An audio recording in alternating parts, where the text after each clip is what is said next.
Hi, I'm Lisa Paquette, and this is the Religious Action Center's weekly legislative update. This week, we'll be talking to Catherine Nasalski, Eisendrath Legislative Assistant here at the Religious Action Center, about the Violence Against Women Act, or VAWA. Why is the Violence Against Women Act important? What has it achieved? Domestic and interpersonal violence is one of the most underrepresented issues in our society.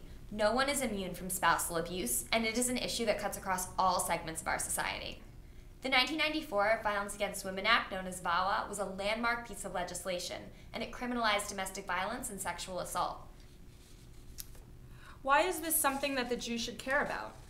What does our tradition teach us that is relevant to domestic violence? The Jewish community is not immune to intimate violence. As many as 7,500 Jewish women may be victims of domestic violence. And Jewish women actually tend to stay in abusive relationships 2 to 3 times longer than those in the general population. Non-Jewish women stay for 3 to 5 years compared with Jewish women who stay for 7 to 13 years. Wow. What are the differences between the Senate and the House versions of VAWA?